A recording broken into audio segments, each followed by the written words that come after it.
Professor Bertoloso will be speaking.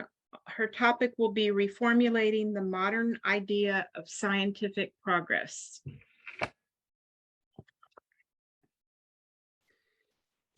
Thank you very much. Good morning or good evening, everybody, depending on the time zone.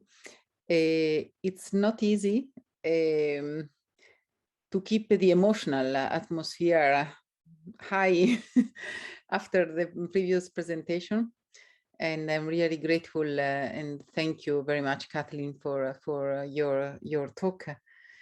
It's going to be apparently, at least, a different topic, but hopefully we will be able to see, that there are tools, methodological tools, epistemological criteria that might be useful in order to see or to think how we can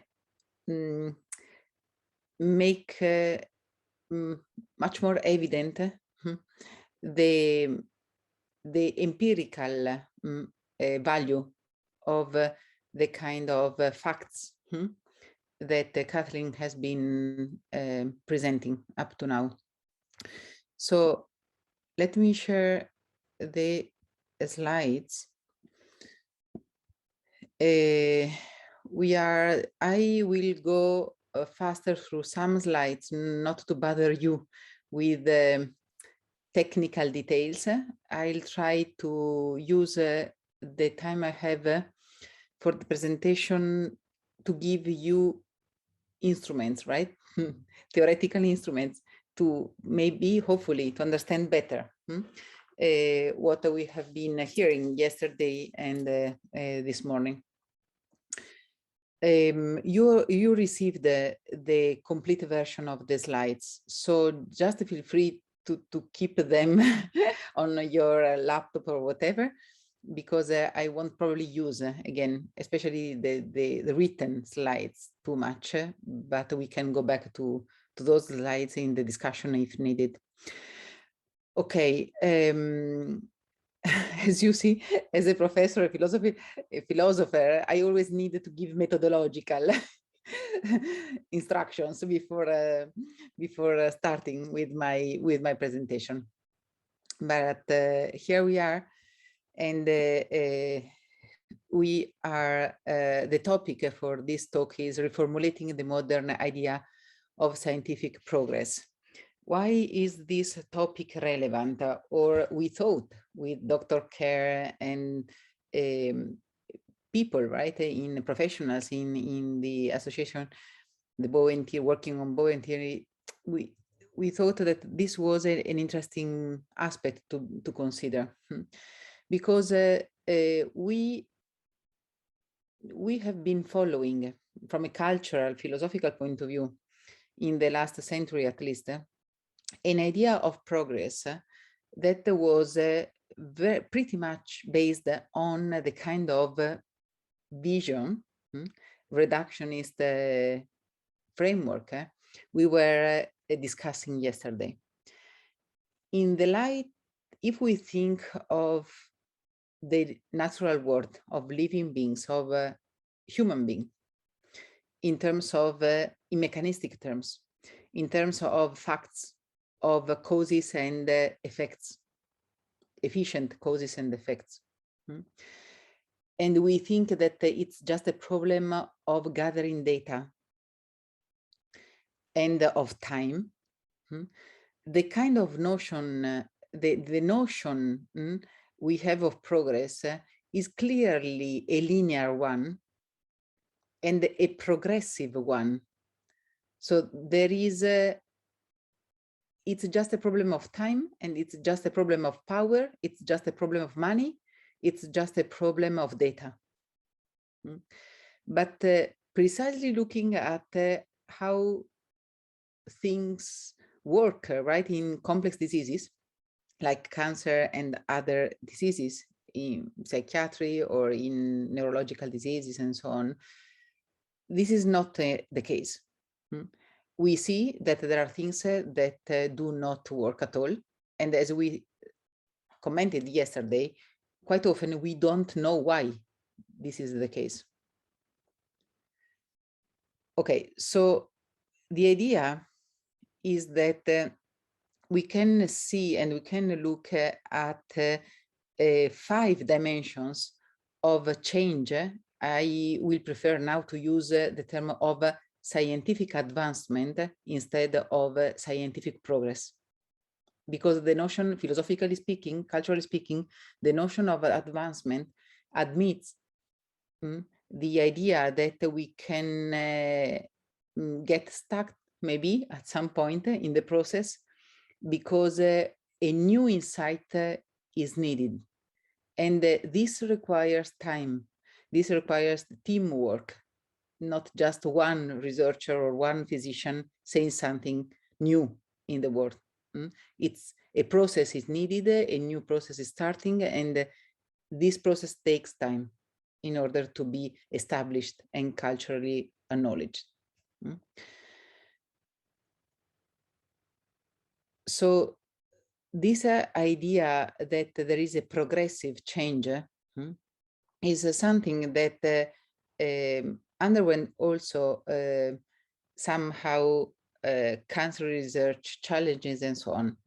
We mentioned already yesterday this last book, Rethinking Cancer, and there is another, well, MIT actually asked us to move forward with this kind of reasoning reflections and gathering people from different fields to offer new evidences about not only the need, but also the relevance of looking at things from a different point of view. So it's a good moment to talk and to jump into the conversation with the kind of evidences we have been listening at in the previous talk too. So we mentioned yesterday already, right? 1971, Nixon declares the war on cancer. And since then, we have been challenging cancer, fighting cancer, killing tumor cells, neoplastic cells. This is a story that everybody knows, I think. And these are kind of evidences like data related with the life expectancy that probably you know much better than me when talking about cancer or other complex diseases. A lot of research has been done, but we cannot say that we are able to cure the disease, or not, at least not in proportion with the amount of money and of effort and of laboratories that have been working around this disease. The idea has been that there were enemies we had to destroy, we had to kill. The cells, the genes, and that technology was the driving force for this kind of war. So technology implementation, technological tools became part of the main investments in laboratories in different countries, definitely in Europe and US. But as we said yesterday, we still diagnose cancer looking into the microscope. So there is no way to diagnose cancer just looking at the moleculars and or sequencing the DNA of a person. As we said yesterday, Weinberg in 2014 said that we have witnessed wide fluctuations from times where endless, inexplicable phenomenology resigned supreme to periods of reductionist triumphalism and in recent years, to a move back to confronting the endless complexity of this disease. The risk is that people won't trust science anymore, or at least science in the form we have been knowing it up to now. This is clearly still a risk, the risk of a conspiracy theory, the risk fear, right? Different kind of fears. Fears related with the big pharma, with the process of production or development of new drugs. Fear about the kind of life, right? All the questions about quality of life when people are affected by diseases like cancer. So despite all the efforts, again, the amount of money, energies we put into the war against cancer, there is a common feeling that something is going wrong. And the fear among people is spreading out more and more, especially when we come to the question of treatment. What kind of treatment? What kind of quality of life can we offer, right? A person when she is affected by cancer. I think that, yeah, in this respect, the previous talk was really helpful, right? In showing different ways of managing and addressing and looking at things. But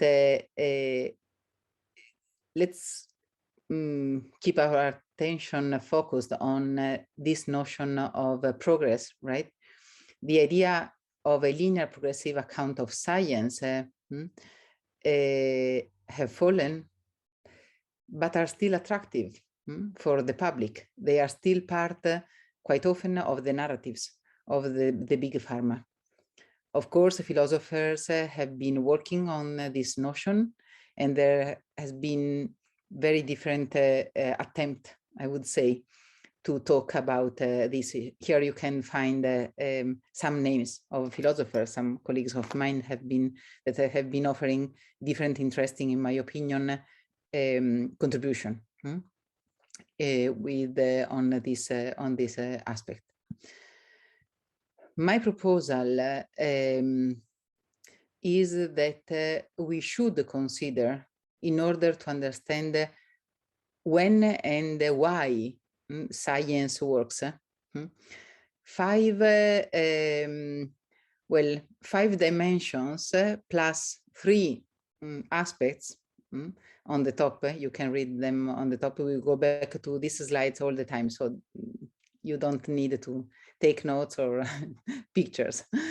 It's we already said something yesterday, but today I'll try to make use of some evidences we considered yesterday in order to share with you some ideas, hypotheses, right? Theories, theses about how should we consider scientific advancement without stressing a possible or not possible linear process in science, but understanding the relevance of the human factor in this process and what this means. So, as we yesterday we left our presentation with this slide, if you remember, and we were mainly talking about the definition of cancer, and we have been discussing which were the relevant processes involved in carcinogenesis.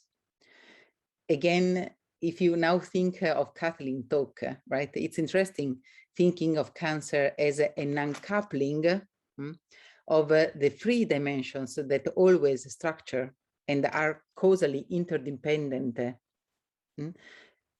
the living organism, the living system, the genealogical dimension, the functional aspect, so different cells behave, contribute to the same functional activity of a specific tissue, and the contextual aspect that means the macroenvironment, the architecture of the tissue.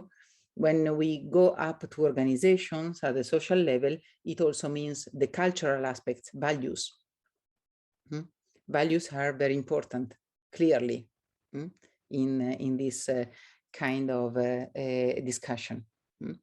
And what was important, we will go back to this point, was that these three dimensions are strictly dependent on each other.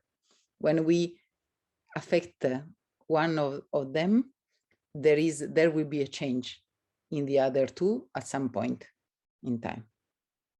And we also said that the contextual aspect, which comes later in the life, later in the biography, later in the biology of the tissue, of the cell, becomes the most relevant in causal terms.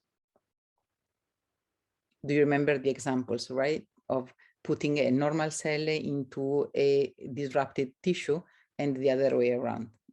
A neoplastic cell into a normal tissue, it is able to revert the phenotype. So the discussion yesterday moved towards the question about the most fundamental level of the organization we should consider in order to explain cancer.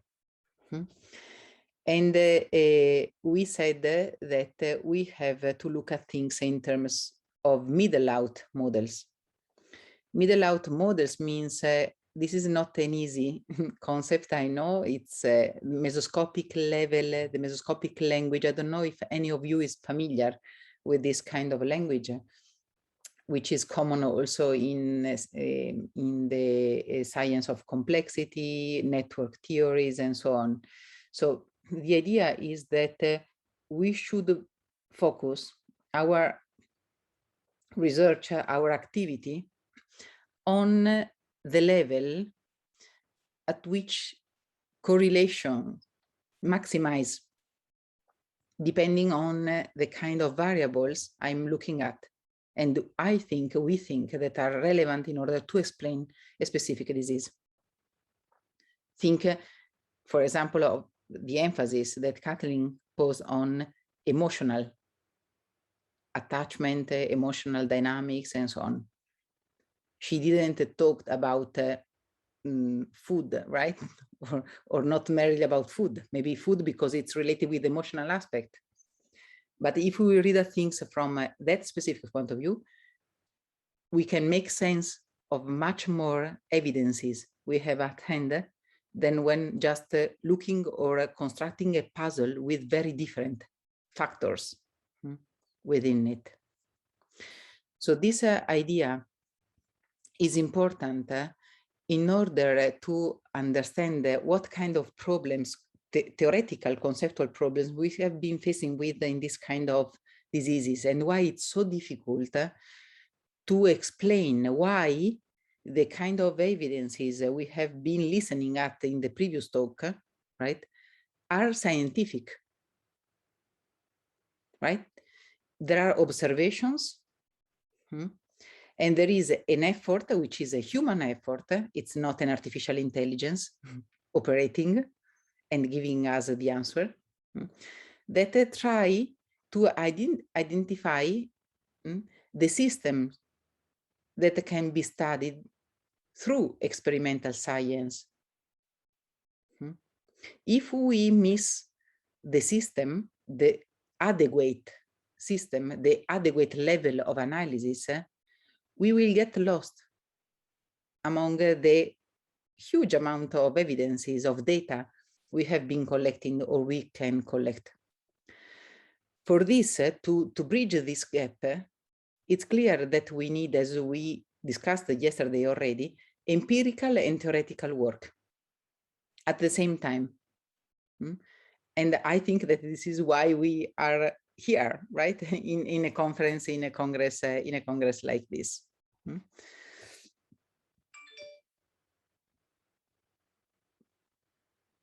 Yesterday we said that let's just read the last sentence here. Toft, which is the tissue organization field theory we mentioned yesterday, that so the Toft idea that a systemic study of emergent phenomena like cancer is possible only at the tissue level of biological complexity is not a logical necessity. This is let's read, understand this statement like a warning, right? When somebody says, but this kind of evidence you are bringing up in order to offer or to suggest a treatment, a process, we should take over, right? We should take seriously in a family, in a hospital, in a group of physicians, and so on. It's not logical given the methodological premises we are used to, so the mechanistic, functional accounts of things. But the point here is that scientific advancement is not about logical necessity.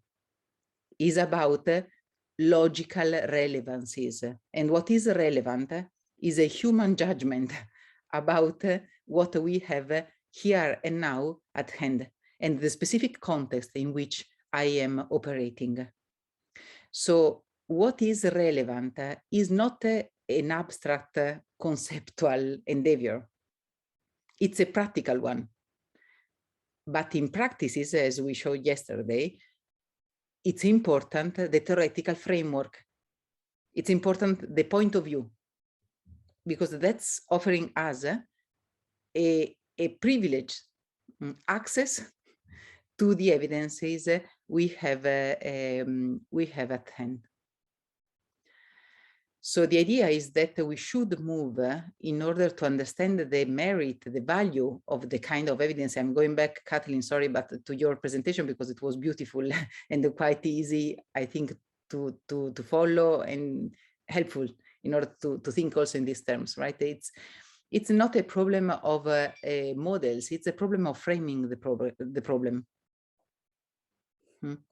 Because clearly, if we frame like in the Bowen theory,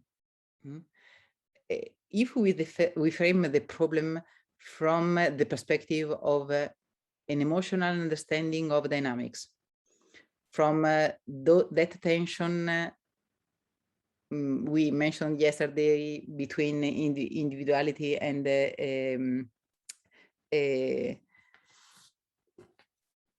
togetherness, and so on, we will be able to develop models, different models that are adequate for different families, for different organizations. We are not applying the same model. We are applying the same framework, developing models that are adequate for the different contexts. This also means that there is no unique solution. We have to follow stories. We have to follow biographies. We have to talk with people. We have to talk with the physicians. We have to gather people and to get them talking each other in order to understand better what is actually going on. This takes time and has to be mediated by human beings, not machines. Machines won't be able to do that. So we said the definition of cancer. We came already, we saw yesterday this slide, so I won't spend more time on this, right? We came to the relevant, we said that we moved from mutations to functional capabilities. We looked at the hallmarks of cancer. And as Weinberg himself said, at this point we faced with a conceptual progress. You see, new insights usually in science are mediated by, first of all, by conceptual progress. Practices come later only, although sometimes, and I think that in the Bowen theory, with all the kind of evidence you have been collecting, this is in fact the case. We have beautiful practices, and we have to be able to extract, to make explicit, more explicit for lay people, for scientists, for the cultural environments, for NIH, for the government, for the local authorities, for the institutions, the conceptual progress. What's the real important, relevant conceptual shift that is actually making a difference in the effort of curing and treating people? In science, progress, advancement always took this form, right? Levels of organization, yesterday we say something, but let's stress a point we already made, but that can be useful today too, right? Look at this slide. Mazzocca is an interesting author in the scientific field, but he's very good also in epistemological terms, right? He developed this idea of a systemic evolutionary theory of cancer, which is interesting because he was able to identify more clearly, I think, than others. Oops, sorry. This gap. He's comparing in this slide, in this paper, another disease, hypertension, and how we treat hypertension. And if we look at the different levels we have been able to address in hypertension pharmacology, we'll see that in cancer pharmacology, there is not one, but a double gap. We have not been able up to now to identify the macro variables that are relevant in order to revert, for example, a neoplastic phenotype, or to intervene in order to kill, quote unquote, the neoplastic cells. We have the kind of evidences Kathleen presented. We know everything, almost everything about cells, about genes, but what is in between, how we can describe the macro variables that clearly are related with the tissue, for example, architecture, the energetic variables that are keeping our organism working as a whole, as a unity, as a dynamic unity, able to find, as we said, different ways of being healthy, is still a challenge, clearly a challenge. We said that the environments, contexts are important, also from the cellular level to the social family level and so on. We said that we have to look, therefore, at fields, areas of cancerization.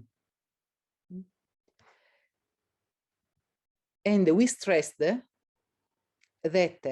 because of that, because there are these fields of cancerization, we can think of cancer as a pathology that we can revert. Because this is what usually happens in our body. We develop a lot of cancers, but not because of that we die because of cancer. It's a normal fact, quote unquote, in our body, in our cellular dynamics. But what is not normal is that this kind of disease of a group, of a field of cell is able to destroy or to compromise the overall organization, functional organization of the body. So we see how and why now we understand much better, I think, why contextual factors are able to stabilize the structural and functional properties of cellular and molecular parts. It's important the epigenetic regulation, emotions clearly affect the epigenetic regulation. and in that sense also the metabolic pathways. But at some point they also affect the genome architecture, which means not that they are producing mutations, but they are changing the overall functioning of the genome.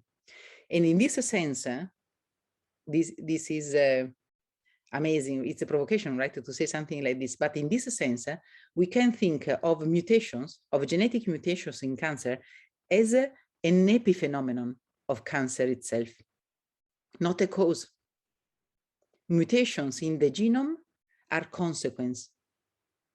a consequence of the disease, not necessarily the cause. We see correlations, and that's why we have been studying genes, but not because of that. Mutation should be considered the cause of cancer. And that's why when we think in terms of tumor reversion, we do not think in genetic terms. We do think of things in terms of networks, of tissues, of energetic balances, of coupling of processes, of rhythms, of timing, of biological time. And that's the way to go, clearly. There is a global, I would say, a common intuition about that. But again, as we said yesterday, if we are too much linked to a specific methodology, we are not open to consider a different way of understanding the ontology of the living being. And in that sense, there is no way, right? I added this slide before listening to Kathleen, because I think it's interesting and probably is part of the answer to some of the question somebody asked yesterday. I think that it is interesting because here you can see how a tumor cell or a tissue or a field, right, of cells actually generate a tumor. There are levels, energetic levels, that are more stable than others in our body. And some of these energetic states are related with previous states our cells passed through in the ontogeny of our organism. Do you remember yesterday when Dr. Kerr stressed the idea of cancer as a blocked ontogeny? So in this sense, some cells at some point are somehow stressed, distracted by their functional integration, and they look for new energetic stable state. If they fall into lower energetic states that have no other energetic states around, think of the different levels of the differentiation, there is no way back. There is no way back. And here you have the three situations, right? The three scenarios, which are, I think, interesting, right? In the third case, if a tumor cell falls into this tumor state, it's impossible for that cell to go back, right, to a healthy state. If instead, for example, think of the examples that Kathleen gave in the previous talk, but if you are able to create in the environment or to support in the environment different healthy states, energetically closer to a potential tumor state, we have a chance to get the phenotype reversed. If instead we stress the distances between what we consider healthy and what we consider a disease, right? Also for the person, right? Yesterday, it was Margaret Otto, I think, that raised the question of how we define problems, right, in society, how we define problems in clinics. Margaret, please just stop me if I misunderstood you, but it's true that when, for example, in an organization, you know much better probably the familiar context, but when something happens and we stress what is different, we stress differences without stressing at the same time what is in common, what is still part of our common organization, of our common life, of our common family, it's very difficult to motivate an individual to find, to search, to fight for a new healthy state, for a way out, to hope that a way out is possible from the specific situation. So this, I think that is an important point, and it's a completely different strategy with respect to the traditional, right, possibility of just killing the tumor cell. Also because if the tumor cell at some point recognized, quote unquote, a lower energetic state that was neoplastic, and we just kill the cell, but we don't cure the environment, it's quite possible and plausible that another cell, another individual, another element will fall into that same state, energetic state. So we do not change the history, right? We just respond to a specific fact event with another specific fact event, but which is not relevant in changing the dynamic, in changing the process. These are 3 slides with very different, I added just to make more clear, I hope clearer, the example I gave yesterday about Alzheimer, because that was a beautiful example, I think, about the mesoscopic methodology. And also because, and I have to apologize because of that, because I probably used a wrong term in English, right?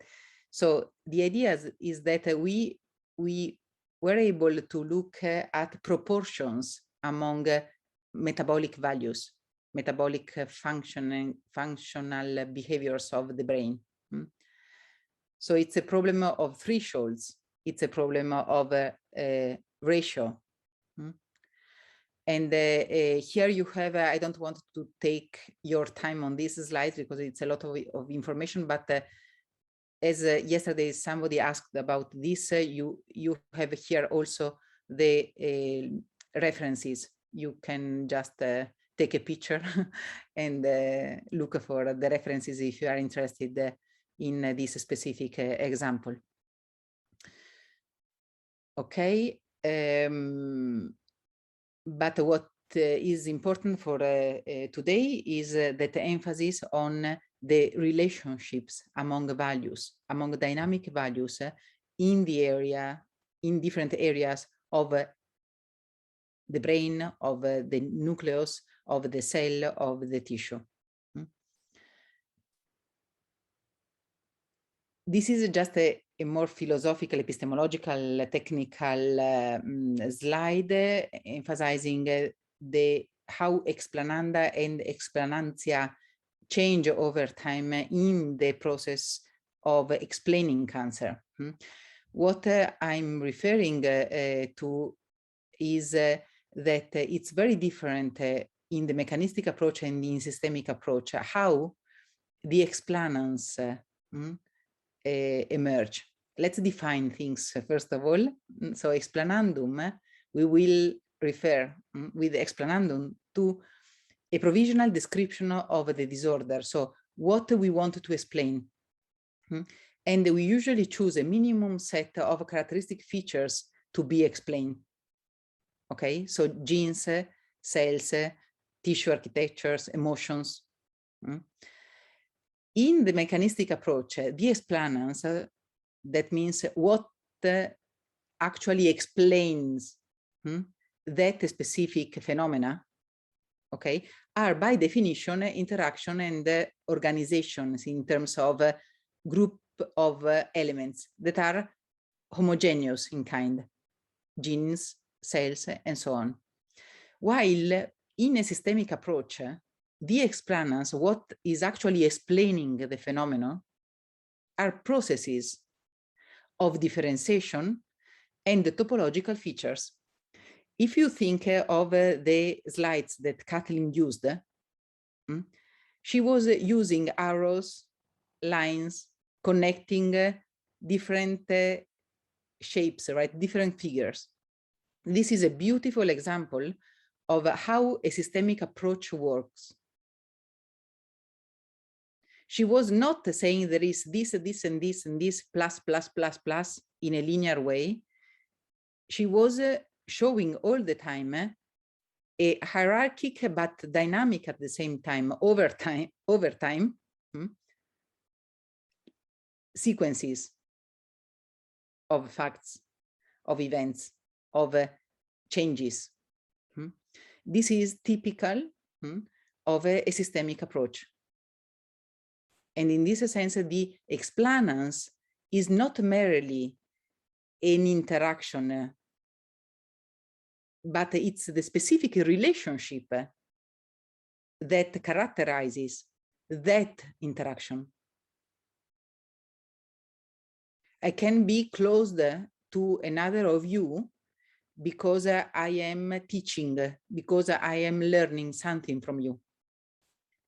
But it could be also because I am a friend of you, because I am a daughter, because I am a colleague, because I am a patient.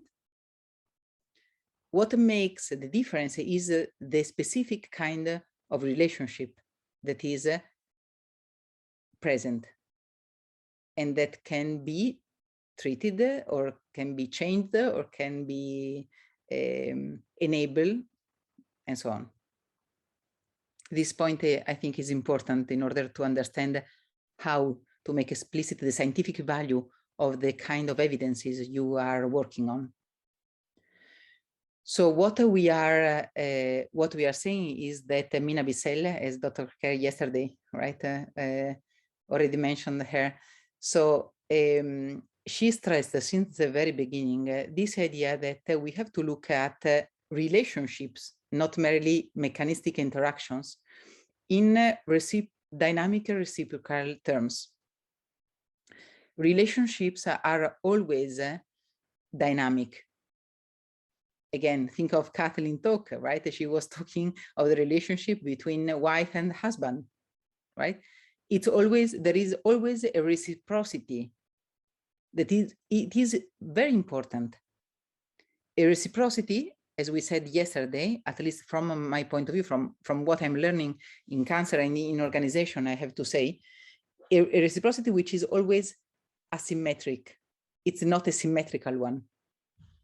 It's almost impossible to have a symmetric relationship at any point in time when we are dealing with a living system.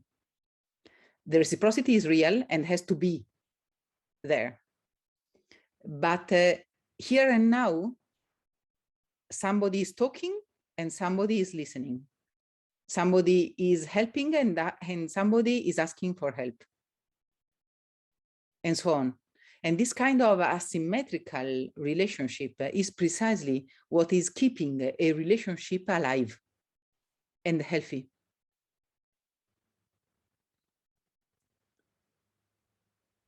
I hope this won't sound too abstract, because I think you have a lot of examples in mind, but in case, just ask questions or bring examples to make much more concrete what I'm saying. Okay, this is what happened when people, Toft people, for example, you now should recognize these acronyms, right? The SMT, Somatic Mutation Theory, and Toft Tissue Organization Field Theory. The explananda has been changing depending on the explanans. This was something that was completely ignored in science and in philosophy of science before coming to complex diseases and complex dynamics. This is a beautiful shift. I think this is a beautiful advancement in contemporary science and biomedicine especially, right? What I'm saying is that in the effort of explaining complex diseases like cancer, we have been changing the definition of the disease. Okay, so science is progressing, is making advancement precisely because it works. And in the process of explaining something, we realized that the original idea we had of that specific disease was not adequate. So we end up with a different definition of the disease. And if we have an open mind, we are able to change our approach, methodological approach, and to offer new explanatory stories, new narratives of the disease. And this changes the social perception of the disease, the cultural perception of the disease. Probably somebody already said yesterday this, but cancer has been always with us and will be probably always with us.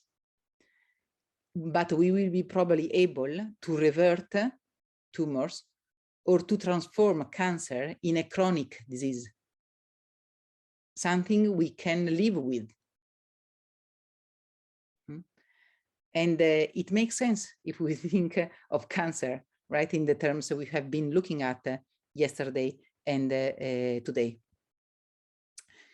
Okay, I will go faster through these slides because you already have them. If you are interested, you can read it in your handouts. Mainly, we already said all these things. And what I'm interested in is this idea of reconstructing dynamics. And I was really, yeah, this is a beautiful example of how we can even modelize tumor behaviors when we have a different understanding of carcinogenesis. This is a simulation. Okay, this is a simulation, so an in silico simulation. We used, this is an experiment we did with a physicist in my university. It's not in press, already published some years ago now. So we used data from literature and we said, okay, let's see what happens if we put not just one cell in a specific environment, but we put more than one cell. And that more one cell was an increasing number of cells. Okay. So at some point, we started seeing that there was a threshold. One cell was not enough. Two cells were not enough. Three cells were not enough. Okay. In a specific case, we had to come up with 30 cells in order to see a first collective dynamic among cells.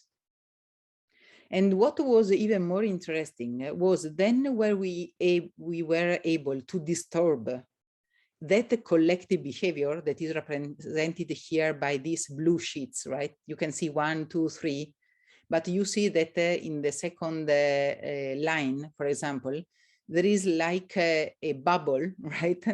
Coming from one and contaminating the other one. And below, you see that that bubble starts behaving as a new sheet, right? As a new collective behavior. And this is what happens in tumors. This is beautiful to think from a biological point of view and from the point of view of organizations. When you disrupt a collective behavior over time, and you have a number high enough to create a new dynamic within the dynamic, if you stress this process over time, at some point, you will have two completely independent dynamics that are no further able to talk to each other. Another example of this is in pancreas. I don't remember if I have a slide on this, but in pancreas is also beautiful, seeing that beta cells that are deputated to produce insulin, as you know, beta cells work as beta cells only if they are organized in cluster of 25 up to 35 at least cells. If you disrupt the organization of pancreas, creating distances or destroying the connection, the electrical connection, for example, among cells within a cluster, within a specific cluster, you will lose the possibility of producing insulin, and at some point you will get cancer in pancreas. What I'm saying is that the relationships, relevant relationships in living organisms are not only among two elements, but usually we need a group of elements. And that critical, crucial number depends on the kind of system I am looking at. It's different for an epithelium, it's different for pancreas, it's different for the brain, it's different for bees or for other animals. So there is a specificity and there are thresholds that are important. This is another slide. This is an experiment which dates back to the 70s already, that has never been discussed afterwards. But it is very interesting. Also, if we think of tackling evidences, right? This slide shows that if we have a factor that we will call initiator, and another factor we will call promoter of cancer, depending on when and with which frequency I am giving that specific factor, for example, to an animal in an experimental setup, I will get cancer or not. And as you can see from this slide, from this picture, is that what is important is the timing, not even the quantity of the specific factor. So again, the kind and frequency of events is much more relevant than the nature, right, of the specific fact. Again, I hope not to be too abstract and you have in mind many examples in your practices and clinical contexts. So we are talking about a unity of action. The organism has to be understood as a multi-unity. I won't spend more time on this. This is too abstract now, I think. And let me go, we already talked yesterday about robustness. Let me go to the three aspects that were named on the top of the slides. What we refer to with the maximization of non-trivial determinism. This seems to be a very strange and difficult concept. What we are actually saying, this is a mathematical concept common in literature. So probably some of you already know a lot about it, but the simple idea behind it is that is the idea of the mesoscopic level. We have to be able to find the level at which, like in this picture, correlation maximize. At that level, we can say something relevant. So we have to acknowledge that there are networks that are relevant in a very specific way in order to explain a disease or the origin of a disease. But this cannot be done without a common, even a public, I would say, effort to pursue a social and epistemic mandate. What I'm referring to is that if we think of cancer in terms of war, of cancer. So we have to kill. We want to be able to look for a network of dynamics like this. As we said, and stress and repeated a lot of times now, we will look for genes, we will look for moleculars. We will look for functional metabolic factors in order to explain the kind of stress Kathleen was discussing in the previous talk. But if we are free to think out of the box and to consider other possibility, we are able to consider other aspects that are not in literature, that are not in the normal practices, coming up with new models and new practices and the possibility of therapies and interventions.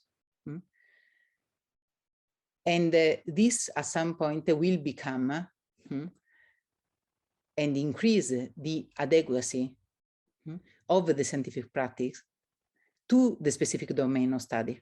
And this is what I think the Bowen theory is actually doing in the field. So you are probably here in between these two phases, right, of a scientific advancement. The impact, right, of what we are saying is, in cancer, for example, is that we have to take much more seriously, and I'm just now showing the last slides, the prevention of cancer and the possibility to care and not merely to cure people affected by neoplastic diseases. Sometimes, quite often, we reach better results caring people instead of trying curing them. Sometimes in this kind of diseases, cure is a consequence of caring. And caring means, from an epistemological point of view, from a philosophical point of view, mainly enabling the contextual factors that can help people, cells, to find their own way towards a new healthy state. That's why it's also so difficult to define care, because it seems when we say, I'm taking care of a relative, right, of my mother, of my sister, of my children, it's really difficult to quantify that activity, because sometimes it's just being present. It's just being part of his, her life. And that's a lot of effort. It's a great effort sometimes, as Kathleen said, right? And has consequences. But it's completely different perspective from what we have been understanding up to now in clinical practices as curing, which is functional. I diagnose something and I'm able to intervene at the same level where the diagnosis was made. Done. Okay. I think I have to stop here. So yeah. So what we have to hope for is a progressive collective orientation, a new progressive collective orientation towards a different and wider, more deeper, I would say, understanding of the diseases we are looking at. I would stop here. And maybe opening the discussion.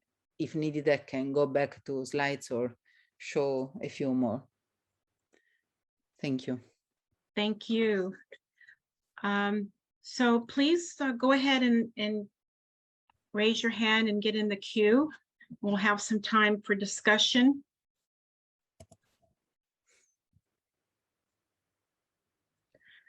I would say also to feel free to go back to Kathleen's presentation and try to bridging the two presentations if, I don't know, whatever is interesting or relevant for you. Kirk Morrison, would you like to go first? Yeah, sure. So this is likely going to fall into the category of being too simplistic. But I'm looking at trying to understand from yesterday, this idea that a cell cannot be stable if it has a lack of constraints. And Murray Bowen wrote, "There is never a threat of too much individuality. The human need for togetherness prevents going beyond a critical point." And I was, thinking about that at the level of the cancer development with the cells and in the tissue, and at this level of a group of individuals, that the group can exert enough togetherness so that the individuality doesn't proliferate. And I wonder what you might think about that. Yeah. No, I think that that's precisely the case. Probably the example I gave about that behavior in the in silico model we developed, or the pancreas example I gave, I think that points toward precisely this kind of evidences, right? It's almost impossible to keep a specific element functionally integrated without a context in which other elements are gathering and working with it. So togetherness is always not only the answer, the outcome, but is the strategy to keep an element sufficiently and adequately constrained. Why is this? Thank you for this question, because it's also giving me the possibility of saying something more that maybe is important. When the stability, the functional stability of an element like a cell in cancer is up only to physical, not biological constraints. So like the macro environment, right? Collagens, other elements that are in our body, but not other cells. So there is no biological communication there. The stability is much more, is closed to a form of rigidity, not of plasticity. What we instead need in a biological context is a plastic stability, is a dynamic stability. We want to keep the single elements dynamic, plastic enough to be able to adapt, for example. And for that, we need togetherness. We need other biological elements. We need each element recognizing, quote unquote, talking about cells, themselves as part of a community, of a common game, right? So they can change and adapt their functional, and that's why carcinogenesis is almost never a problem of one cell. It's always a problem of a field of cells. I don't know if I add something or answered your question, but thank you.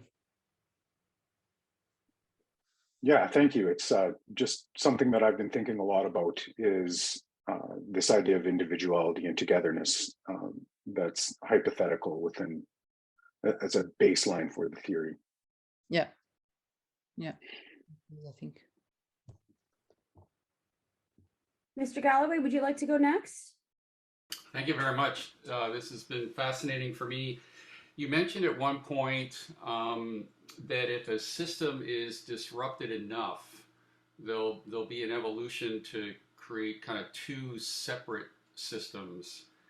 And I'm wondering if you think that's a property of systems in general, and do you think that's going on at a societal level right now?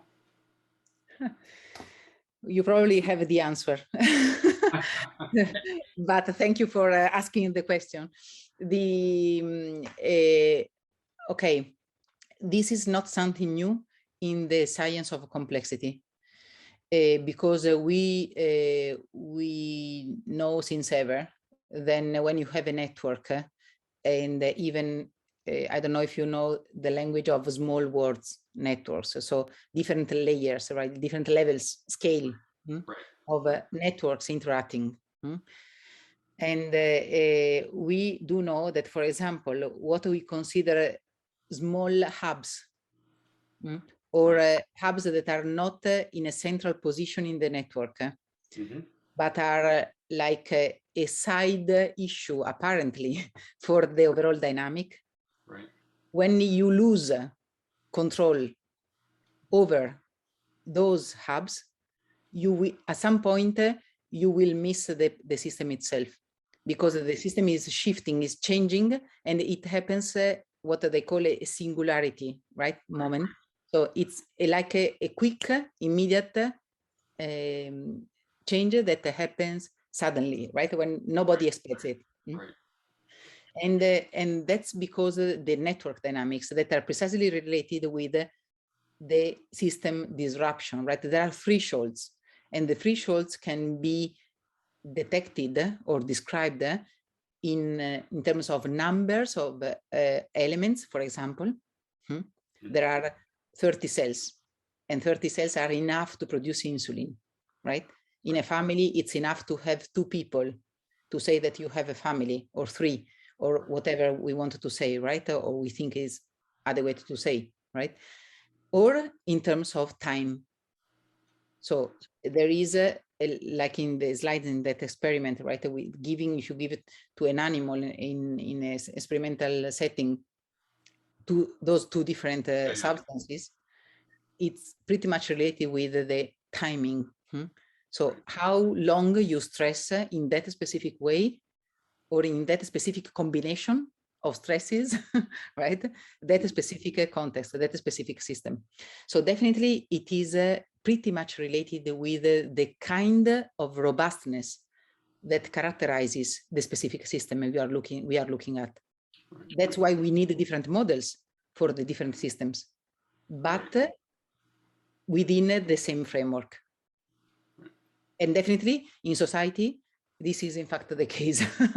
The problem in society, at least in my opinion, in Europe and US, especially due to the digitalization of society, social media, blah, blah, what the trend is a huge, strong, deep homogenization of people. And in a system that's never healthy, because it's quite easy to synchronize and desynchronize a high number of elements, right? At the same time, disrupting what should be considered, right? So this, to me, this is a huge, huge risk, especially for democratic society. But yeah, maybe this is another now. workshop. Yeah. Yeah, exactly. Thank you very, very much. Thank you. John Drakowski, would you like to go next? Yes, thank you, Dr. Berlosi, for your presentation. I just want to clarify if I understand this right, and I've heard you say this in different ways, but I want to see if I have this correct. I'm hearing you say that it's normal to have cancer cells. I mean, it's normal to have cancer cells, but not have the cancer take over the functioning of your body.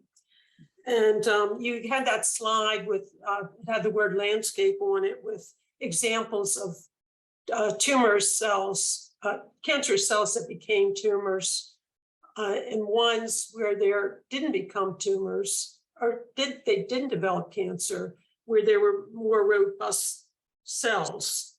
And I'm thinking what that slide's getting at is if the environment that the cancer cell develops in is fairly healthy, your body can manage the cancer cell.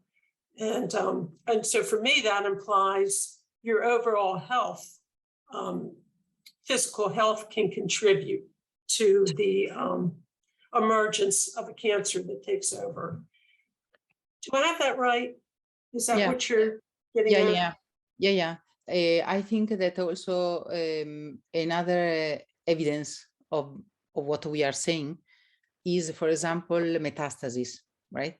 If you think of metastasis and how metastasis at some point start proliferating, there is no way to describe the different metastases in the same molecular terms.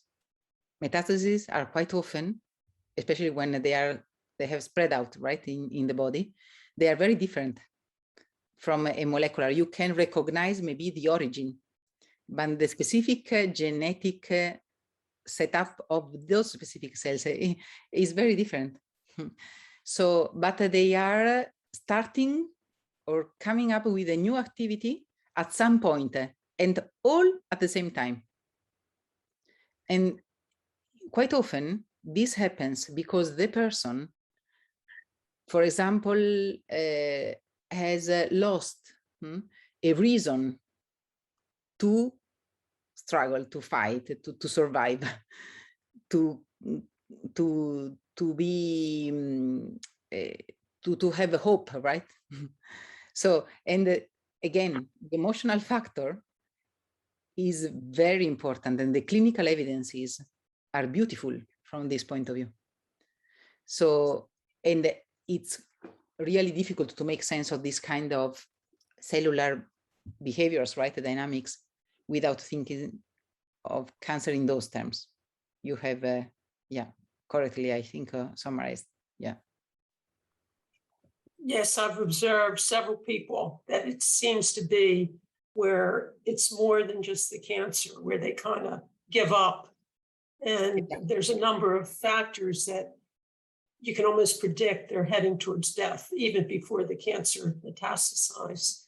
Yeah. So, but it must be very hard to think systems in your field, because I'm getting an idea not many people do.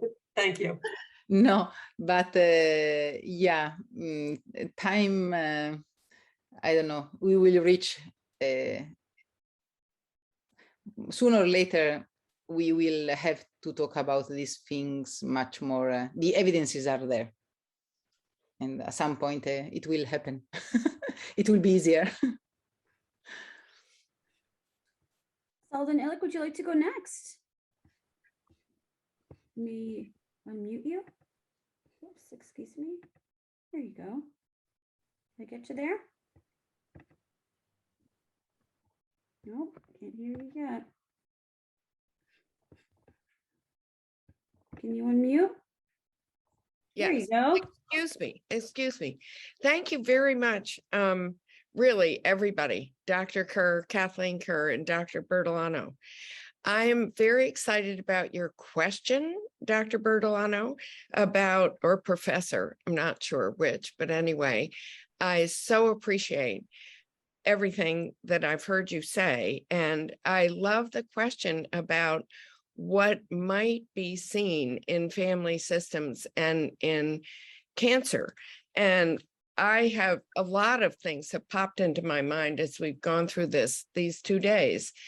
But I would like to ask you if you see mutations of rhythms in biology within the human as being similar to disturbances in the emotional balance within the family system as being relevant and a bigger way of looking at cancer and families from a systems point of view. I think you're moving. You are in that whole area. And Dr. Kerr, I'm excited you found her. But I think all this going together is explosive and exciting. But anyway, I wonder if that detail that just struck me so strongly about mutations in biology and disturbances in the family system makes sense to you. Thank you. Yeah, well, thank you, because I think that, again, you have the answer already, and there are a lot of examples. well, probably the comparison, the parallel I see more interesting is between cancer and family processes, right? Dynamic processes and families more than genes and families. Or we should, and this is part of the beautiful challenge we have, we should understand differently genes, biological information, as we said yesterday, biological constraints, as we probably have to understand better the power, because it's a real power, of what we call home, not house, what we call home. The specific environment, that specific relationships that make feeling as at home, right? Part of something. That togetherness is highly mediated, definitely in biological organisms, by not only the feeling, but the reality. They do belong to a specific context. And that constructing, building, and continuing, right? Building up and contributing to that specific environment, it's condition for the survival of the single element. And that's also the reason why, talking about care and not only cure, when we take care of one person in the family, we are taking care of the family.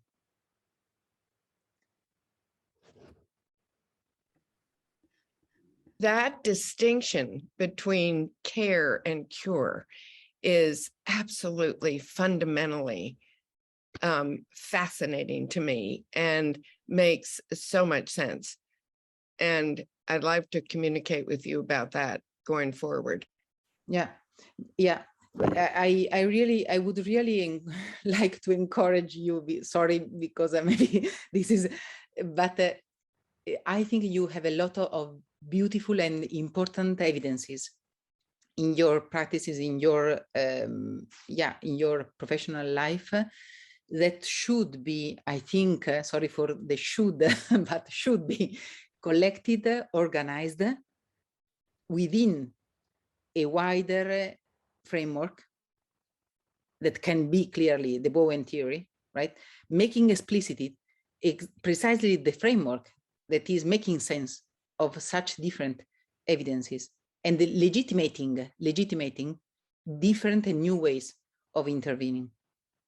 Sorry, that it's yeah. Susan Love, would you like to go next? Yes, thank you. This has been such a rich time.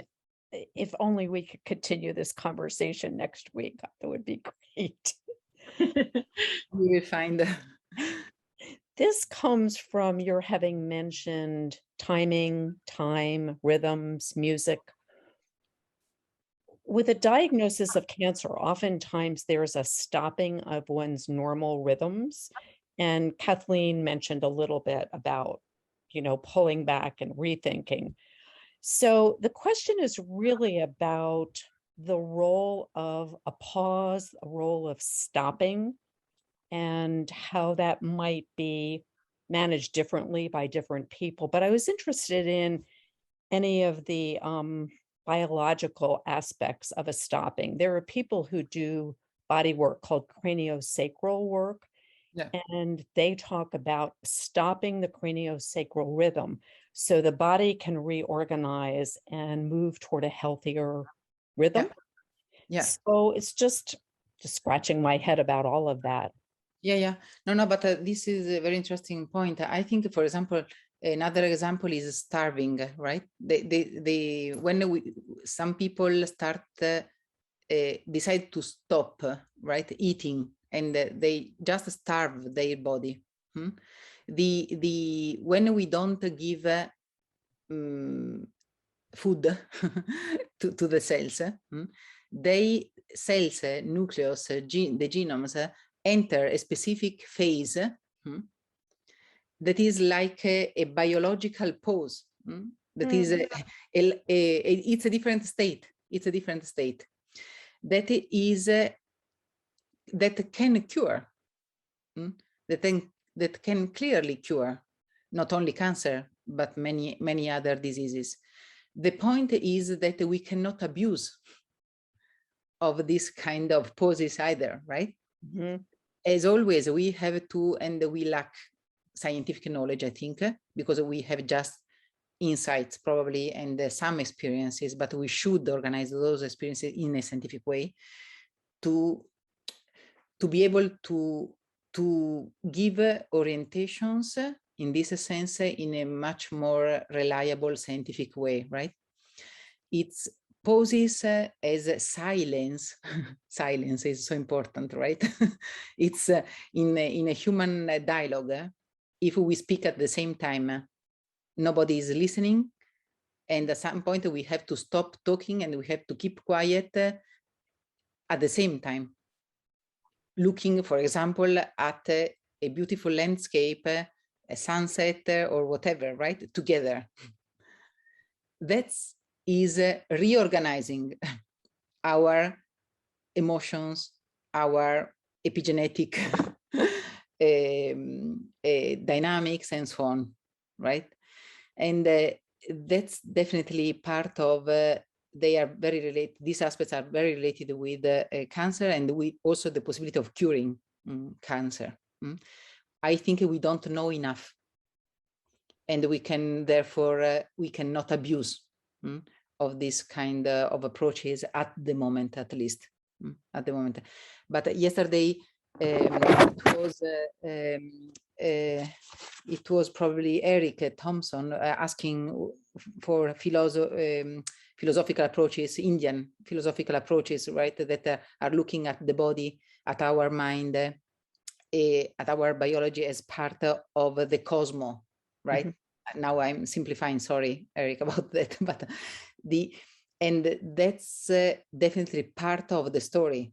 In my understanding of things, we should always keep in mind that human beings have a very specific, I'm not saying most important or better, right, but different position in the world than bees, animals, and trees.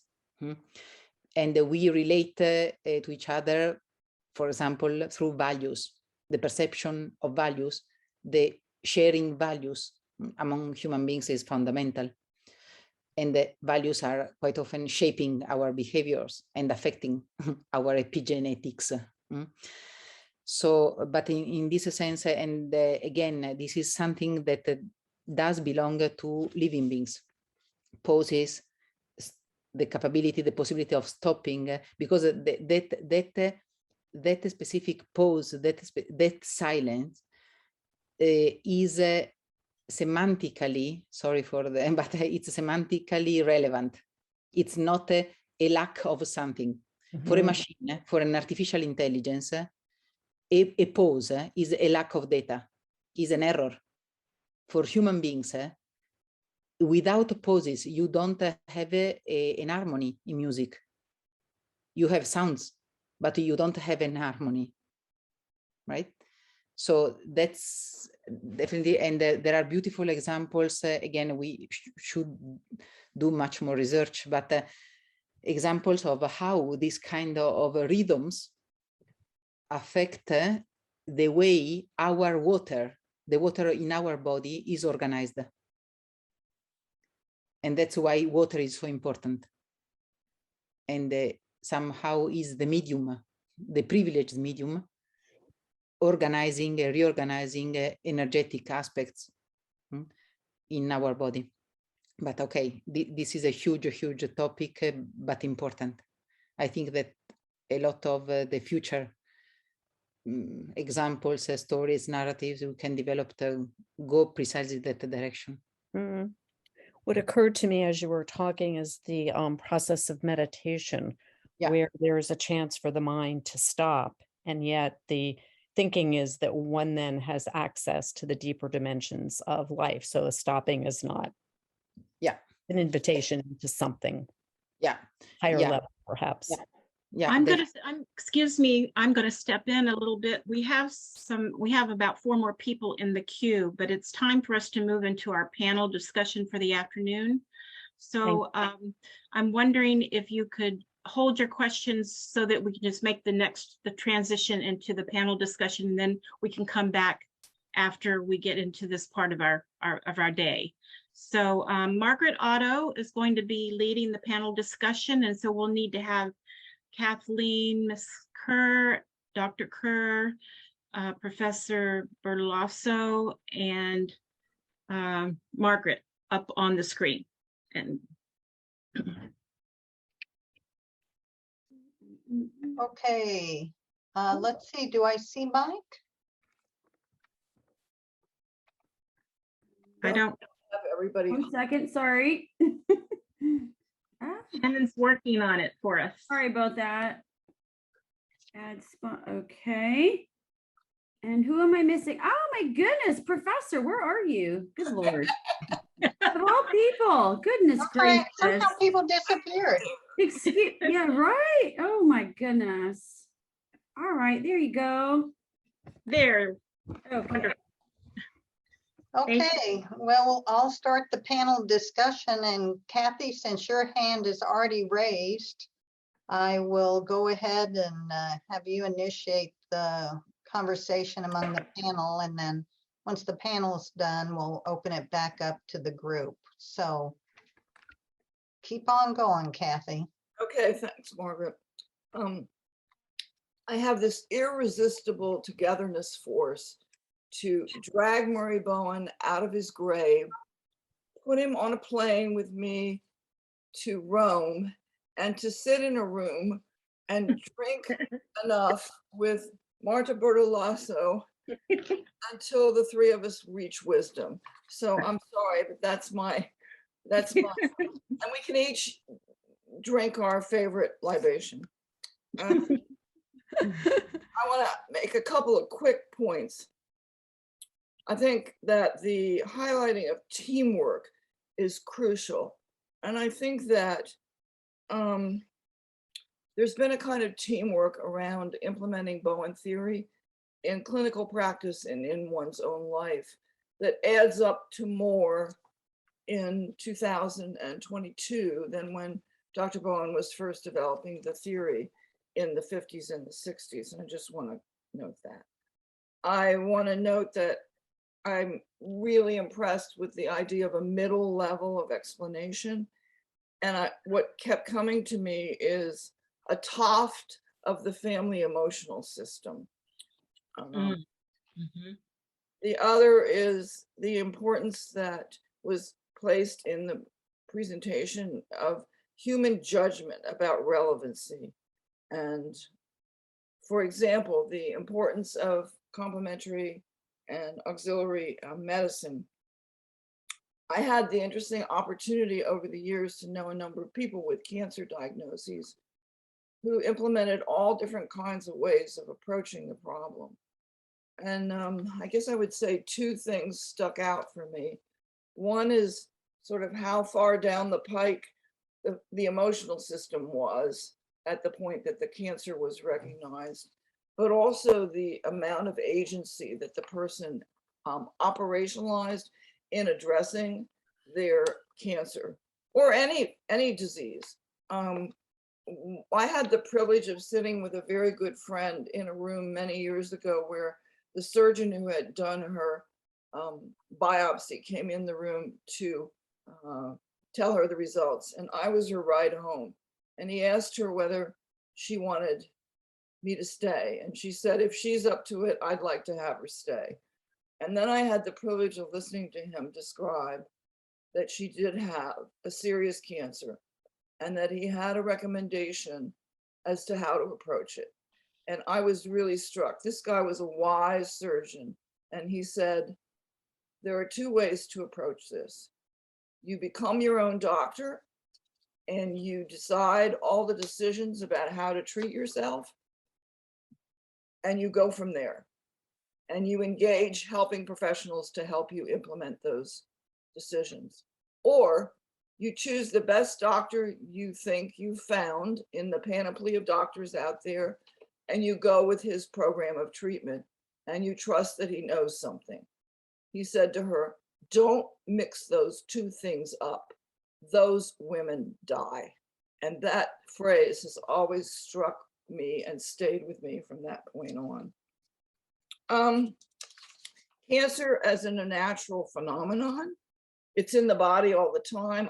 I've lost the site, but there was a wonderful study many years ago where they autopsied bodies, and all the bodies had little niduses of cancer all over them that were in harmony with the body and were not becoming metastatic or even neoplastic. And so how do you get to thinking, I got cancer in my body right now, but I'm living in harmony with it, and I'm on top of whatever's going on in my life in a way that it's not going to grow and do me in, which is to think of cancer as a natural phenomenon, not an unnatural phenomenon. And thinking about the family emotional system as an important system, and that cancer within the family emotional system can be a heads up and it can be a gift. I hope I conveyed that in my own presentation. This is not a debate with Dr. Bertoloso, but I do think that Bowen theory brings an extra fillip of viewpoint to the concept of reciprocity, in that reciprocity can happen in a process in relationships that's driven by anxiety and reactivity that can accelerate to become a vicious circle that is not harmonious and life supporting, and that in that context, someone can get sick in some kind of way. I think that Dr. Bertoloso also talked about a threshold of numbers.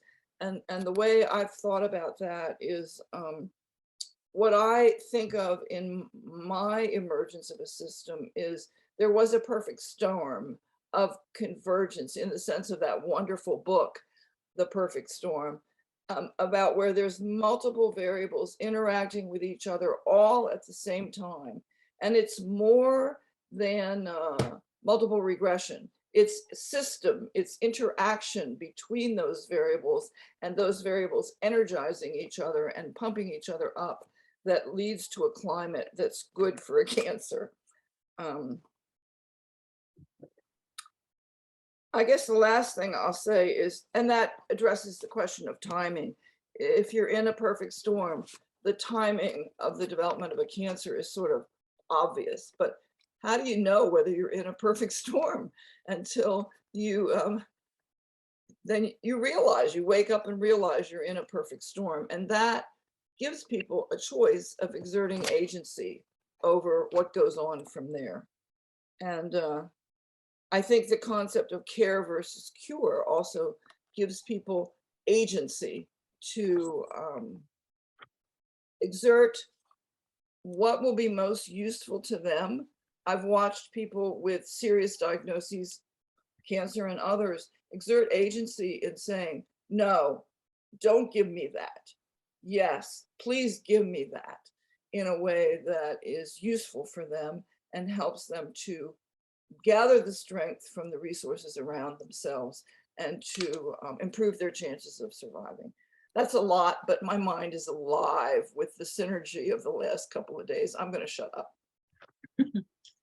Professor, would you like to respond? And then I'll call on Mike Kerr. Yeah, I don't want to take time. I'm learning a lot. If you don't mind, I do prefer listening to others at the moment. Maybe I can add just a quick follow-up on Kathleen's comments, which were beautiful and very important, I think, and very well structured. But yeah, let's move forward and let's listen to others, please. Okay, Dr. Kerr, you're up. Oh, well, when I read The Philosophy of Cancer, I had the reaction that it just resonated somehow with Bowen family systems theory. But having listened to Dr. Bertoloso for 2 days, I'm thinking, but oh boy, I didn't appreciate what I was stepping into. This is a way of thinking. And I think the world is lucky to have people who can think like Marta Bertoloso can. That big picture thing is certainly not easy to grasp. The one other comment I'll make, well, two. One is a favorite study I saw was in a magazine circulated here in the States called Family Circle. So it wasn't a alleged medical journal, but this person, the writer, decided to go to various cancer treatment centers and find out the individuals with the most aggressive tumors considered untreatable. And then this person decided to follow up with those people and found a fairly large percentage who got past their cancer even with that diagnosis. And so she said, and tried to look at what is it that they did differently. And she got two types of answers. One is that the chemotherapy in great amounts is being offered. And on one set of people, they said, give me everything you've got. I'm not scared of it. Load me up. And the other set of people said, doctor, I'm getting the hell out of here. If I stay here, you're going to kill me. And the survival rate of those two groups was equal. Apparently, they both had survivors. And I think it just indicated there, too, that whatever that will or force is that can change things in the body can manifest. And the last thing I want to say is see what you think of this. I just think of this transition to after what is it, almost 3 billion years of life of single-celled eukaryotic cells. And then they, for some whatever reason, they decide to form into a group. And then for living so much of their lives selfishly, and they're doing what they want to do and reproduce when they want to reproduce, suddenly found themselves in a system with all kinds of regulation involved. And what else do you expect? That the urge to break free in some way isn't a pretty logical thing to do. That's not a very scientific comment. Anyway, thanks for being here. I had no idea what to expect, and there's so many things about your way of thinking that just take a long time to think through. I'm done. Okay, Kathy, and then go ahead and make your comments, and we'll see if Professor Bertoloso has a comment. Well, is it weird that Murray Bowen and Marta Bertoloso have the same initials, and that and that both of them use the same word repeatedly? Dr. Bowen would be listening to a presentation in which someone might be describing in a clinical hour intense exigencies converging on them and being in a difficult emotional system and situation. And he would often say, beautiful, beautiful, it's just beautiful.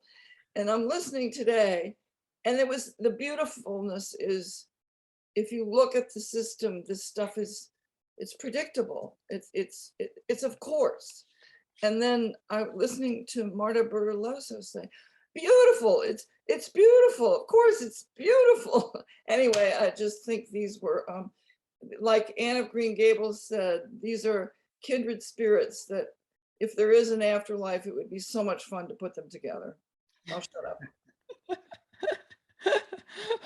Hopefully there will be also that opportunity, but we have to do something now to change our and to talk with our colleagues. Which, but you are saying, Kathleen and Dr. Kerr, thank you very much. But I am also thanking you all the time, because really it's important what we have been saying and sharing this day. I think I would take seriously, always in a systemic logic and in the logic of emotional, right, a system, this this aspect of beautifulness and beauty, right? There is a memory, right, in our genes, in our cells, in our body, in our minds, of beauty. And when we are able, now to be practical, sorry, I don't want to be to be too simple on this point, because it's important, but if we would be able to get more people, not necessarily involved, because that's up to them, right? That's up to each one of us to get involved more directly in a specific way of doing things, of talking about things and blah blah, but at least sharing this feeling, this emotion, that there is something beautiful in what we are saying. And I think that this beauty is very much related with having finally, I would say at some point, a unitary vision, right? Understanding, view of things that is not ignoring the complexity. On the contrary, is taking seriously the complexity of the real world, of human beings and so on. But we are human beings. And that's precisely where we can have fun, right? in taking care of others, of ourselves, and so on, and this discovering. And Margaret, this is my only comment, is when Karen was saying, and also Dr. Kerr was going back to that point, but the importance of agency, right? Agency for human beings, and Eric, also for you, right? The reference to Cosmo, how human beings behave properly in a satisfactory, beautiful way, right? In a natural world. When they are able of agency, that usually means making decisions, and that making decisions actually changes our position in the world, creating new constraints. And on the contrary, we are living in a society that is pushing us all the time towards less constraints, right? We are avoiding, or at least this is the kind of culture. And I think that a lot of cancer are very much related with our incapability or not possibility, right? Impossibility of taking over constraints, of taking over freely, right? Specific constraints. And sometimes that's not possible. We have to acknowledge our limits, but sometimes it is possible. And in some cases, I have some cases in my mind, there are people and they have a beautiful life, they have everything, they have money, apparently they have no emotional stresses, because they can change all the time the emotional environment and so on, and they develop cancer. In my opinion, precisely because of that, because they are structurally avoiding all the time constraints. Instead, we need the constraints to develop. And we have to choose our constraints, and that's freedom, and that's the pluralism of the human kind, right? But sorry, maybe this is a huge and maybe a provocative point, But to me, listening to you, agency, human agency, making decisions are very much related with the possibility of keeping somehow a plasticity and adaptiveness while being constrained enough not to get lost in the messy, right?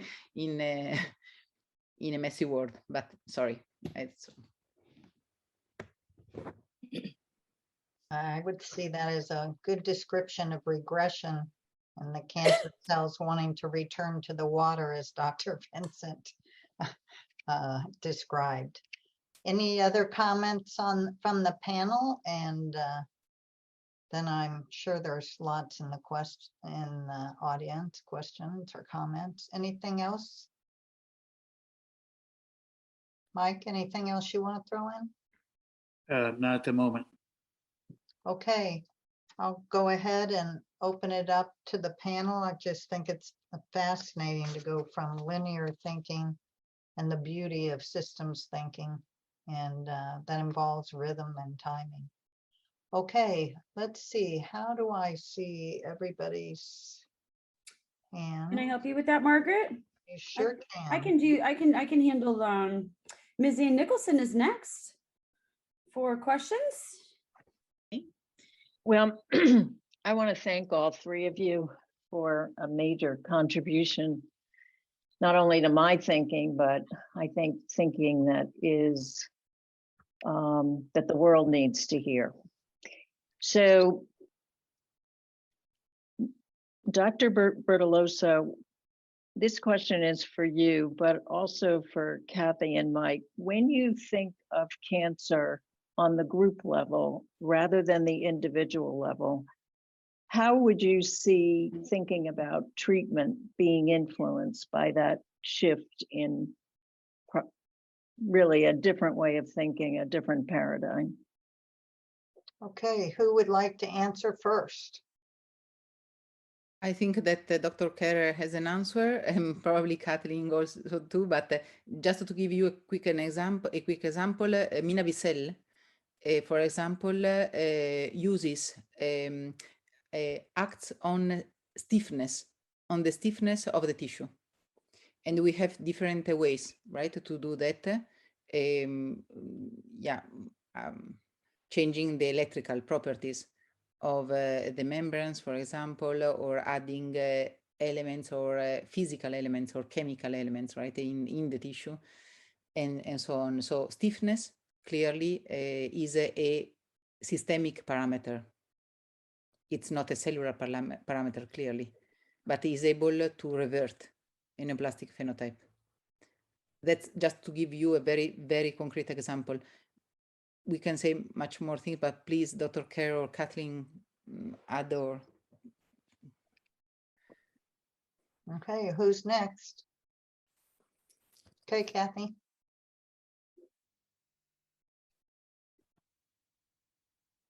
Well, it's a huge question.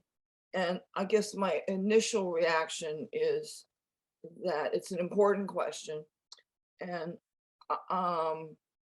coming from a base of Bowen theory, I think that Bowen theory allows the possibility of an individual changing one's position in the group from being impinged by the group to where I like to live when I'm on a good day, which is bring it on.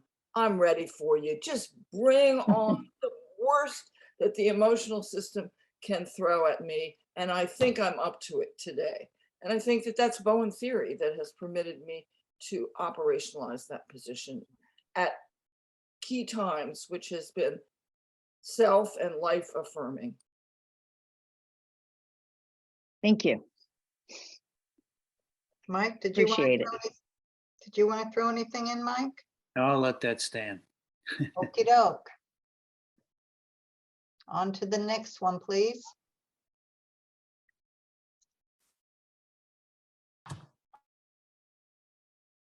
Is Victoria, are you next? I'm ready to be. Thank you. this is a question, I think, for you, Professor Bartoloso, but if either of the curves wish it to comment as well, you mentioned energetic states that are more or less stable and that have a history of functioning. How do you characterize energetic states? How would you measure it? How would I take my pulse on my energetic state? Okay, this is another huge question and research field. Those examples from literature I was referring to referred to genomic functional states. Okay. So depending on the integration, the functional integration of the genome that is acting in our cells as a unity. So what is important is the topological structure and the functional organization of the genome more than the specific sequence of the genes. And we do know that this is in fact the case. Depending on how that functioning is integrated, so is robust,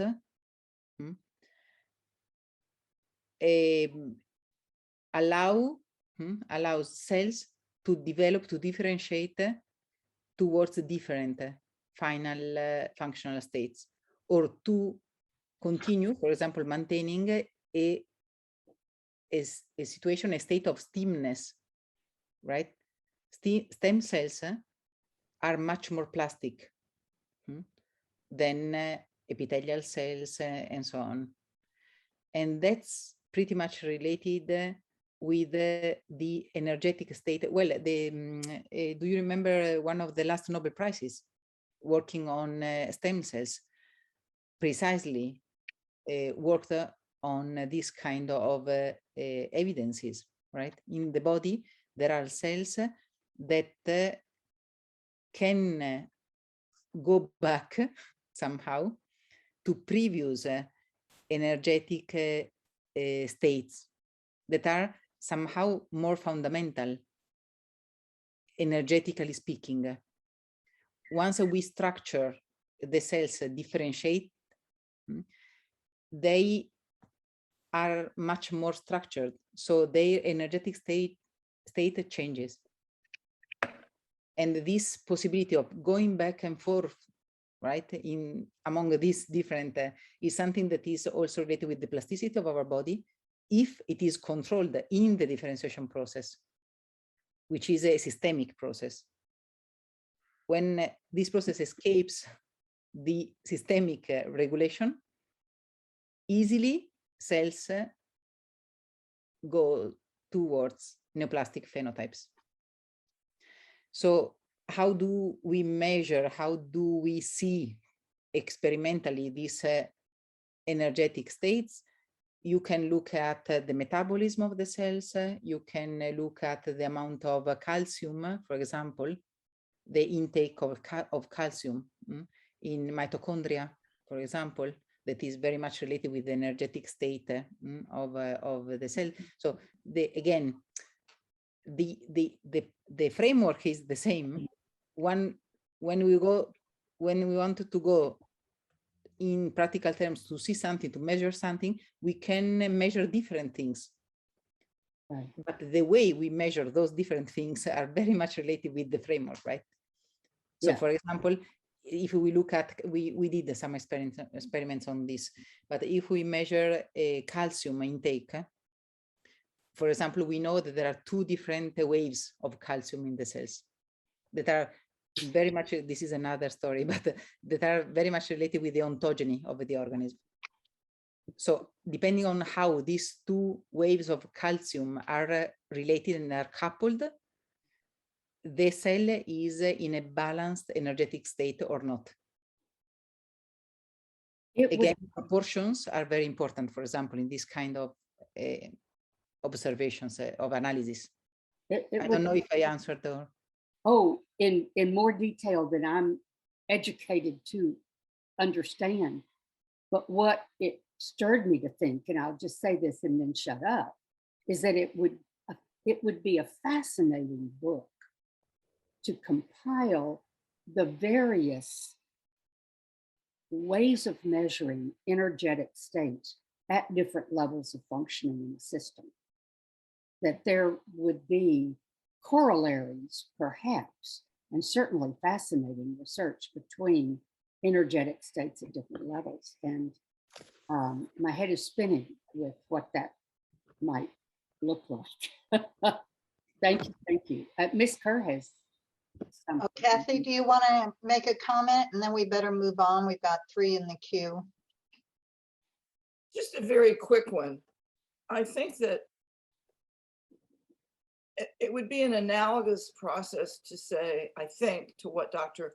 Bertoloso, and maybe after 2 days of virtual contact, I can presume to call you Marta, has described as energetic states, that Bowen theory, I believe, describes a difference in family emotional system, energetic states, and individuals when they're in regression or when they're in either steady state or progression, and that those are different energetic states of both the individual and the family emotional unit.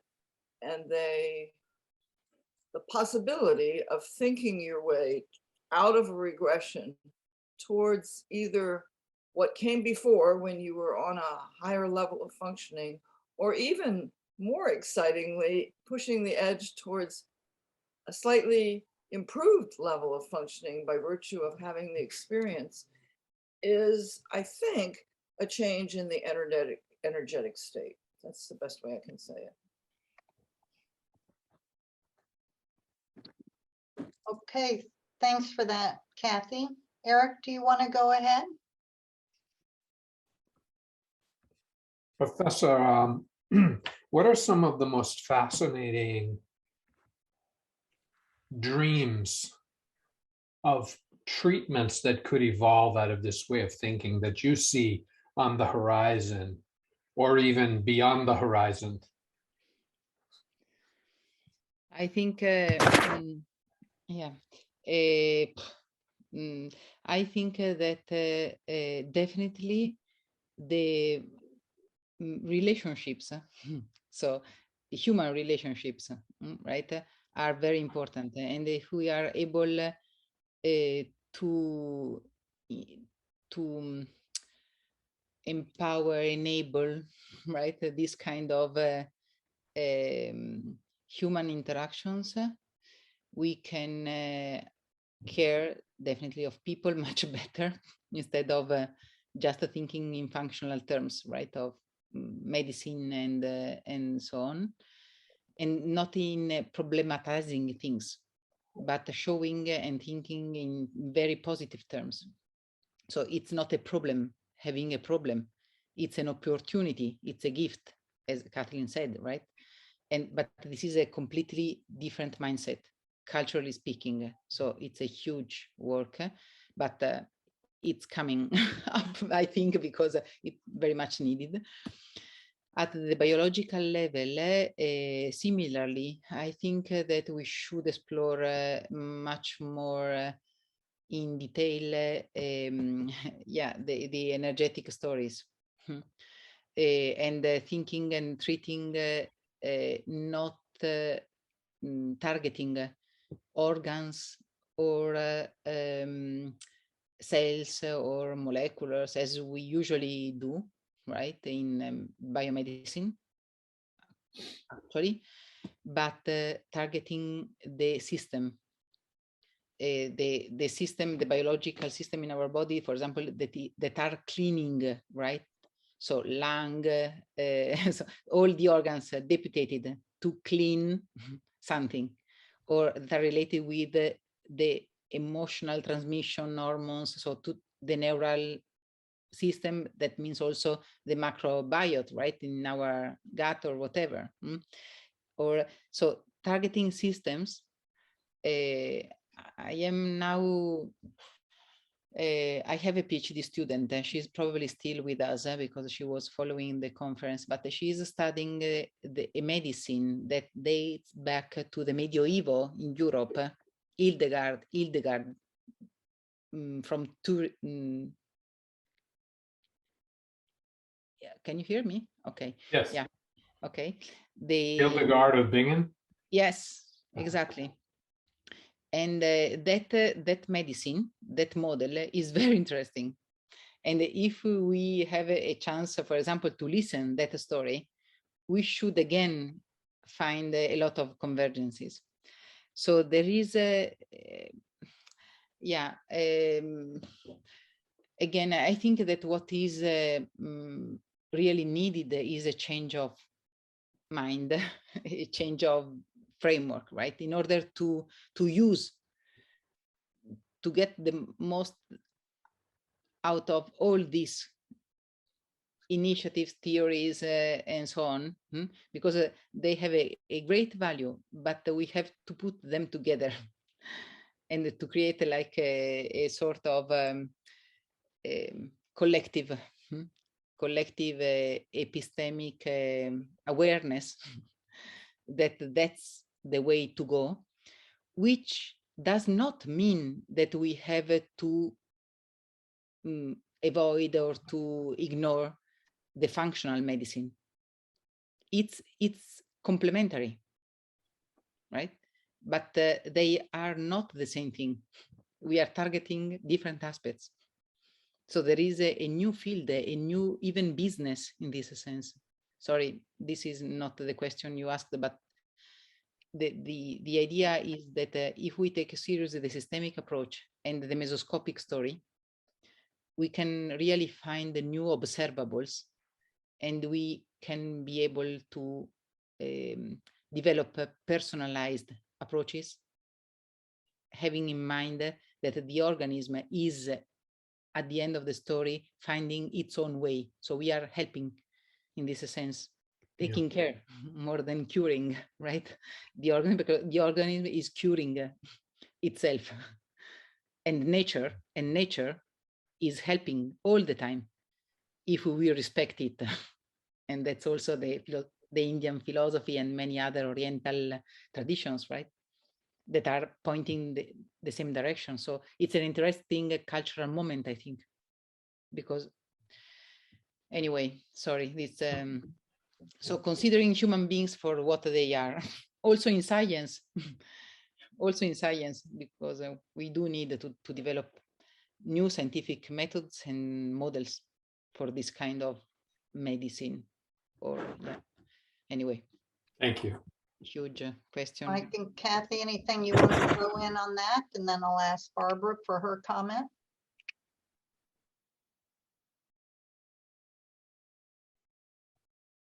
Mike, do you want to go first? Do you have a comment? Oh, no, go ahead. She was asking you, I thought. Well, I think that this needs to be credited to Victoria Harrison.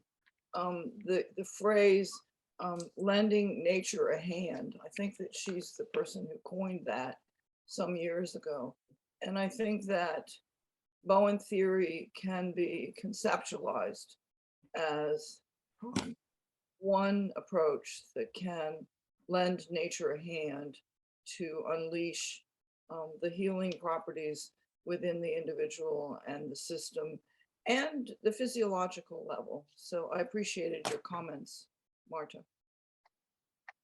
Thank you, Kathy. Mike? No, nothing to add on that right now. Okay. Okay, Barbara, go ahead and pose your question or comment, please. Okay, what has struck me was Dr. Bertolosso's comment yesterday about healthy cells are always polarized and polarization is vital to life. That made me, I was thinking all yesterday evening about this and trying to understand it. And the closest I could come was that cell polarity is the asymmetric organization of the cell used for developing specific functions that give the cell its identity. this process of cell maturation is differentiation of which these cells have a specific role to play. And then was also at the same time Dr. Bertolosso's other comment that tumor cells divide symmetrically. And then in hearing Dr. Kerr's presentation yesterday, I heard cancer cells lose differentiation and there's a replication of cells that have lost their identity. And this brought me to the book Cured, which Dr. Kerr had mentioned yesterday, with the theme that those individuals with life-threatening illnesses appear to have survived by reclaiming or changing their identity, in which in their relationship system, they lost their sense of self. So this brings me back to those concepts that I heard yesterday and today by Dr. Bertoloso of asymmetry and polarization. And I kind of heard them in a different light because somehow when I hear those two concepts, I think of them as in a negative light, but I heard those concepts quite differently. And then today, her comment, reciprocity is asymmetrical, just brought, more food for thought. Did you want somebody in particular to respond, Barbara, or all three? No one in particular. Okay, comments from the panel? I think that Dr. Kerr, you can say something probably. Okay, which is a beautiful point, I think. Oh, I'm going to pass at the moment. Kathleen? It's, yeah, to me, yeah. I couldn't say it any better than Barbara Broach said it. Yeah, exactly. I am speechless for a change. Okay. Barbara, I think that you already summarized beautifully. Oh my God. I'm so sorry, Tanya. I just I'm like, she's next in line. Go on, Tanya. She is, and I unchecked her by accident. I didn't mean to do that. I'm sorry, Miss. She didn't leave I got my eye on her. Thank you so much, Barbara. And now we'll move on to Tanya. Hold on, I'm gonna bring Tanya back. Okay. She's right here in front of me. I got her. Okay. Thank you. Again, I'm gonna thank you, Dr. Kerr, Ms. Kerr, and Dr. Bertoloso for this wonderful experience. I've learned so much, especially understanding on this cellular level, the ability to maintain individuality and togetherness in the essence of adaptability and survival. So I think it started having my gears kind of rotate in terms of like in a brain injury, where you talked about pause, Dr. Bertoloso, where there's a need for pause for the nerves to kind of regenerate itself. It kind of had me thinking along those lines. My question, I think, is, I don't want to say I'm piggybacking a little bit off of Barbara, who just mentioned something, but if anyone can speak a little bit more toward the idea of, or the perception of values, because you talked about values. And when Mrs. Kerr was, did her presentation, I'm able to conceptualize, values and along that line. So I was thinking a little bit more on the cellular level or perspective of the idea of values, and kind of sounds like it maybe ties behind Barbara's kind of thing, because she talks about, she mentioned, the sense of self. And I think even that earlier it was mentioned the the energetic state. So I'm open to hearing more and curious about that. If my question makes sense.